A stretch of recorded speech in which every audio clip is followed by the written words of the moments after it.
को बजाते हैं, अगर ये जो है ये 240 बार 1 सेकंड में कंपन करता है, तो इस तार इसको बजाने के लिए हम ये 280 बार जो है कंपन करेगा, तब जाके मेरा तार सप्तक का सा बजेगा।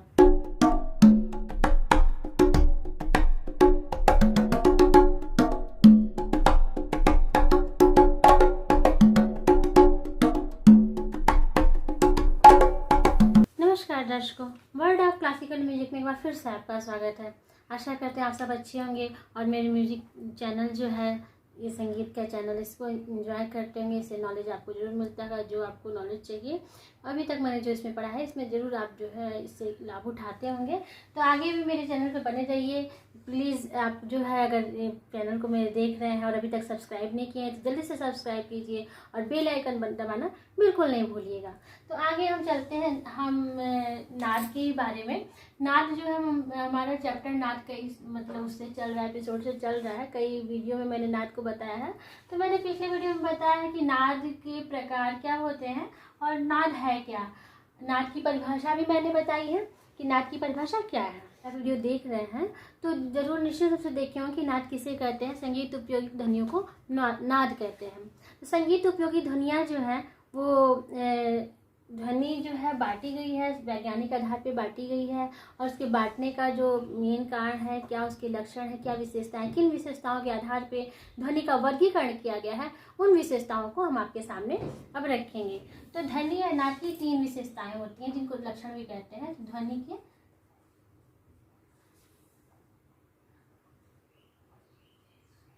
की विशेषताएं,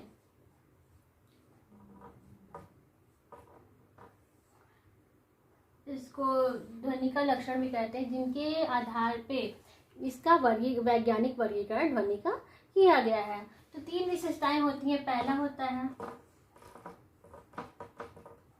तारता, दूसरा होता है तीव्रता और तीसरा है जाति अथवा गुण।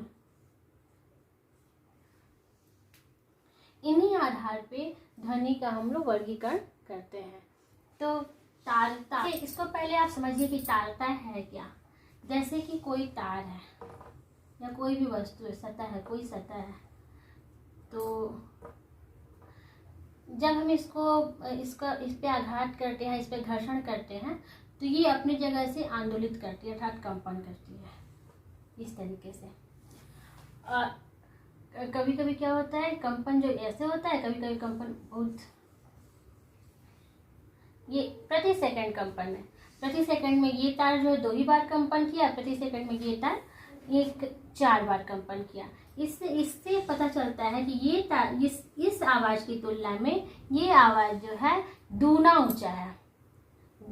इस आवाज की आंदोलन संख्या इस आवाज की आंदोलन संख्या से दुगनी नीचे है, या कहें ये दुगनी ऊंची है। तो क्या होगा कि ये आवाज जैसे मोटा होगा और ये आवाज जो है वो पतला होते जाएगा। जैसे कि अगर इसको हम मध्य सप्तक का सा मान लें, तो ये हमारा तार सप्तक का सा अर्थात सरस होगा। अब इसी आधार पे जो है हमारा धीरे धीरे पिच बढ़ता है। जैसे कि सा रे का आंदोलन संख्या इस सा से अधिक होगा। गा मा पा धा नी सा, तो ये इस सा तक जाने पे आंदोलन संख्या दुगनी हो गई और ये सा से ये तार तक जाने में हमारी जो है पिच जो है नीचे से ऊंचा हो गया। तौर पे हम देखें कि जब ट्रेन जो है धीरे चलना शुरू करती है, ट्रेन स्टार्ट होती है, वो धीरे धीरे चलती है, उसकी आवाज़ वैसे नहीं आती, घड़ घड़ मोटी आवाज़ में आता है। वही जब ट्रेन अपने स्पीड पकड़ लेती है और उसकी आंदोलन संख्या बढ़ जाती है, तो वो जैसे पहिया जल्दी जल्दी चलने लगता है और आंदोलन संख्या बढ़ जाती है, तो वही आवाज़ अलग आवाज़ हो जाती है और उसकी जो ऊंचाई है वो आवाज़ की वो बढ़ जाती है। अपने घर के पंखे से लें या किसी मशीन से लें, तो ये सब जो है कि एग्जाम्पल है।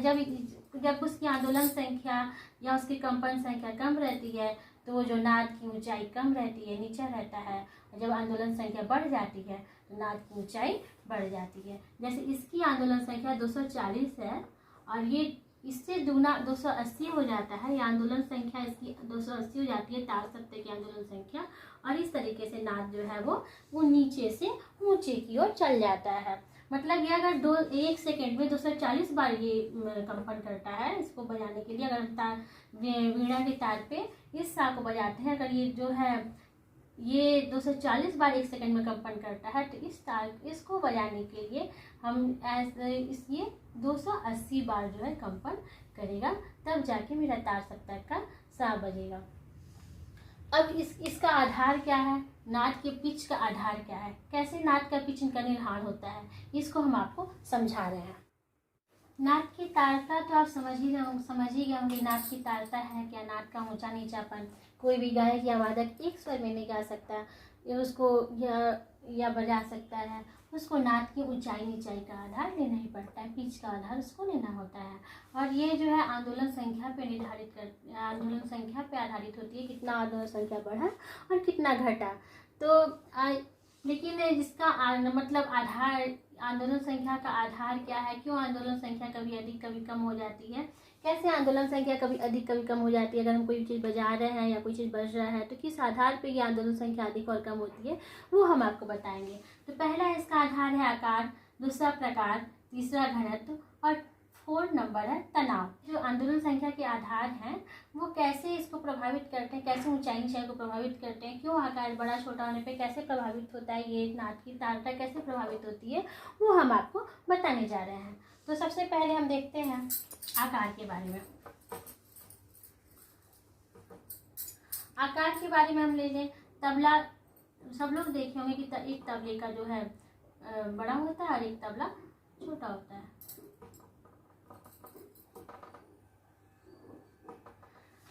तो जो बड़ा तबला होता है उससे मोटा वायर निकलता है, छोटे तबले से पतला वायर निकलता है। तो या तार को देख लें, जो हमारे इस पे तार वाले जितने वाद्य हैं उनके तार को देख लें, तो जो तार लंबा होता है वो मोटा आवाज़ निकालता है, जो तार छोटा होते जाता है, जैसे जैसे छोटा होते जाता है वो पतला आवाज़ निकालता है। इसी तरह अगर हारमोनियम की रीड को हम खोल के देखेंगे तो जो हारमोनियम की रीड भी जो है उसकी साइज़ धीरे धीरे पीछे से छोटी होती जाती है। तो जो बड़ा होता है उल्टा संबंध है, ऊंचाई नीचाई से उल्टा संबंध है इसका आकार का। जो बड़ा होता है तो उसका आंदोलन संख्या जो है कम होता है, क्योंकि जब उसको हम आंदोलित करते हैं, जब उस पर आघात करते हैं तो धीरे धीरे आंदोलन उसका होता है, उसको जो आंदोलित होगा वो धीरे धीरे होगी, और जब आंदोलित धीरे धीरे होगी तो नाद जो है वो नीचा होते जाएगा। और जो आंदोलन जो है ये छोटा है, इसमें जल्दी हम आघात करेंगे तो ये आंदोलन जल्दी होगा, और ये जब जल्दी आंदोलन करेगा तो इसकी ऊंचाई संख्या जो है वो बढ़ती जाएगी और नाद जो है ये ऊंचा हो जाते जाएगा। उसी तरह से इसमें तार में भी है, जब हम इस तार को छेड़ते हैं किसी भी तार को, तो जब हम छोटे तार को छेड़ते हैं तो ये जल्दी जल्दी आंदोलित करता है, और जल्दी जल्दी आंदोलित करने के कारण ये जो है तार इसका जो तारत्व है वो बढ़ते जाता है, इसका पिच बढ़ते जाता है, और जैसे जैसे बड़ा होते जाता है इसको जो हम छेड़ते हैं, इस तार को जो हम छेड़ते हैं तो इसकी आंदोलन संख्या जो है वो कम रहती है, और इस कारण जो है नाद नीचा होते जाता है। तो निश्चित रूप से हमको लग रहा है कि आपको आकार के अनुसार क्यों ऐसा होता है वो आपको समझ में आ गया होगा।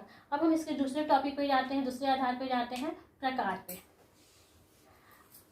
अब प्रकार से यहाँ मतलब है वस्तु के प्रकार में। जैसे लोहा जो है वो पीतल से हल्का होता है, तो इसीलिए जब हम सितार में बाज और चिकारी की जो तार होते हैं वो लोहे की होते हैं, क्योंकि उनका आंदोलन संख्या अधिक होता है।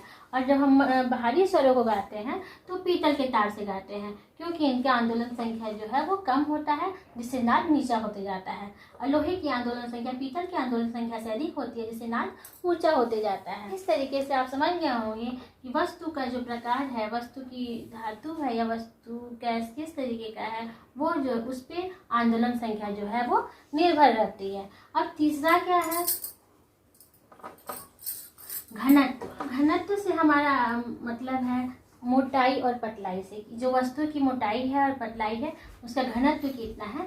अगर विज्ञान आप जरा भी जाने होंगे तो घनत्व निश्चित रूप से जानते होंगे। तो इस घनत्व से हमारा अभिप्राय उसी से है कि उस वस्तु का घनत्व कैसा है। देखिए अगर तबला को देख लिया जाए तो जो बड़ा तबला रहता है उसका खाल मोटा होता है, उसकी जो खाल होती है ऊपर की वो मोटी होती है, और जो छोटा तबला होता है उसकी खाल जो है वो पतली होती है, जिसके कारण इसका ऊंचाई संख्या जो है इसकी ऊंचाई संख्या से कम होता है। अर्थात ये इसका स्वर नीचा होता है, मोटा होता है, इसका स्वर जो है वो ऊंचा होते जाता है।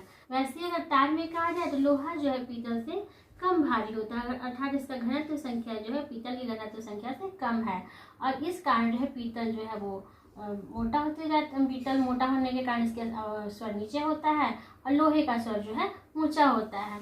बहुत से वाद्य में इसको आवाज़ को मोटा करने के लिए अर्थात आवाज़ को नीचा करने के लिए दो तारों का जो है मिला के एक तार कर देते हैं, जिससे कि आवाज़ जो है मोटी हो जाती है, अपने आप आवाज़ नीची हो जाती है, और जो इसकी तार है ऊंचाई की तार है वो पतली करते जाते हैं, जिससे कि आवाज़ पतली हो जाती है और नाद ऊंचा हो जाता है। अब तनाव से मतलब है, तनाव से अभिप्राय है कि जो वो वस्तु है उसको अपने ही एरिया में, जितना उसका एरिया है उसी में उसको तान देना। जैसे कि अगर तार है तो तार को इतना ही, तार का अगर एरिया इतना ही है तो इसी एरिया में उसको तान देना, मतलब उसको कसा कर देना। या तबला है, तबले के जब हम इस पे आघात करते हैं, कट्टे पे आघात करते हैं तो इसका पूरी का कसा जाना, जब ये पूरी कस जाता है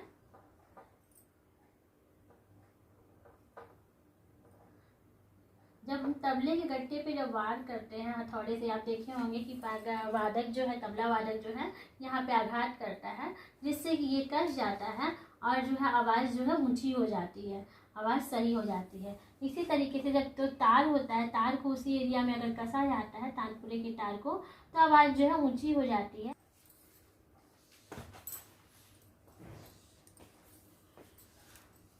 अब हम ये भी देखते हैं कि जब तानपुरा पे मीट निकालना होता है तो क्या करते हैं, हम लोग तार को कस देते हैं, जिससे कि तार पतला हो जाता है, तार जो है कस जाता है और उसकी आंदोलन संख्या अधिक हो जाती है, और हम छोटे छोटे स्वरों को बहुत अच्छे से निकाल पाते हैं। अब जो ध्वनि की दूसरी विशेषता है, इस पे ध्वनि का वैज्ञानिक वर्गीकरण किया गया है, वो है तीव्रता अर्थात लाउडनेस। लाउडनेस अर्थात मतलब कि आवाज़ का तेज या कम होना। जैसे कि हम अगर जैसे टीवी ऑन किए हैं या रेडियो ऑन किए हैं या कुछ भी ऐसा लाउड स्पीकर पे है, तो आवाज़ जो है वो हम कहते हैं कम करो, आवाज़ अधिक करो, तो वो उस चीज़ को ही हम लोग तीव्रता बोलते हैं। तो ये किस पे आधारित। अब देखिए तीव्रता है क्या। तारता तो हमने जाना कि तारता क्या है। तारता आंदोलन संख्या पे निर्भर करता है, लेकिन तीव्रता क्या है। तीव्रता आंदोलन संख्या पे नहीं निर्भर करता है, आंदोलन का विस्तार पे निर्भर करता है, कितने दूरी तक ये आंदोलन कर रहा है। जैसे कि अगर तार है या कोई भी वस्तु है जो आंदोलन हो रहा है वो धीरे धीरे हो रहा है, उसका ध्वनि की आंदोलन संख्या जो है वो एरिया उसका बहुत कम है, तो वो नाद छोटा होगा। और वही आंदोलन संख्या का विस्तार एरिया बहुत बड़ा है, एरिया पे निर्भर करता है, एरिया उसका बड़ा है तो ये जो है वो नाद जो है वो बड़ा होगा, अर्थात बढ़ते जाएगा। जैसे अगर लाउड स्पीकर का आवाज़ कह दें, बड़े से लाउड स्पीकर का आवाज़, तो उसका जो आंदोलन का एरिया है वो बड़ा है, इसीलिए वो दूर तक आता है। जबकि वही एक छोटा सा, अगर हम कुछ छोटा सा रेडियो बजा रहे हैं, हम बोल रहे हैं, तो हमारी आवाज़ दूर तक नहीं जाती है, क्योंकि उसकी आंदोलन संख्या वो उसका अधिक, मतलब उसका आंदोलन संख्या का एरिया अधिक नहीं है।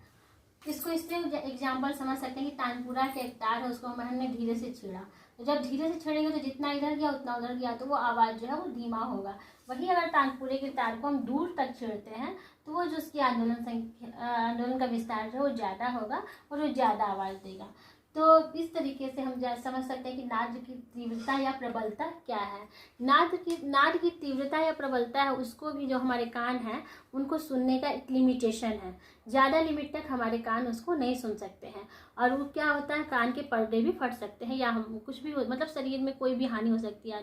हम लोग कहा भी जाता है कि जब हम आज तो ईयरफोन आजकल हम लोग यूज कर रहे हैं जो कि मोबाइल से लगा होता है, कनेक्ट होता है, तो उसमें ईयरफोन में अगर हम ईयरफोन का साउंड बढ़ाते हैं तो उसमें एक प्रिकॉशन आता है, ईयरफोन के साउंड को ज़्यादा डेसिबल तक ना बढ़ाएं। ऐसा क्यों कहता है, क्योंकि अगर हमारी उसकी तीव्रता बढ़ती रहती है, और जब तीव्रता बढ़ती है तो वो मेरे कान को या मेरे हार्ट को भी हार्म कर सकते हैं। तो यह अब तीव्रता तो आप अच्छे समझ सकते हैं, जैसे कि हम कान में लगाते हैं उसको, ईयरफोन को, और ये मोबाइल की आवाज़ जो है धीरे धीरे हम तेज करते जाते हैं, तो आवाज़ तो वही है, पिच तो वही है, आंदोलन संख्या तो उसकी सेम है, लेकिन उसका लाउडनेस बढ़ते जा रहा है, जिसके कारण हमारे कान को वो और तेज सुनाई देता है। तो वो तेज सुनाई पड़ना ही नाद का छोटा बड़ापन है। कम साउंड में है तो कम छोटापन है, और अधिक साउंड में है तो बड़ापन है। और उसका आधार क्या है, आधार यही है कि नाद जब आंदोलन संख्या जो है वो कम जगह में है तो वो तार वही है, लेकिन आंदोलन संख्या का एरिया कम हो जा रहा है, तो इस कारण नाद छोटा है, और जब एरिया बढ़ जाता है तो नाद बड़ा हो जाता है। डॉक्टर का स्टेथोस्कोप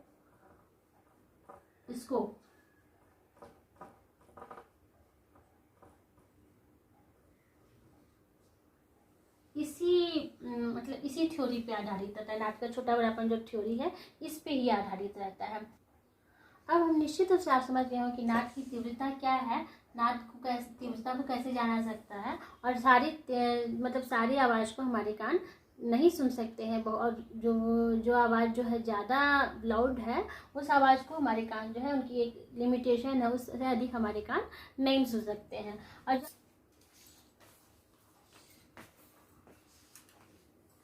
अब ये हम देख लिए कि नाद की तीव्रता होती क्या है।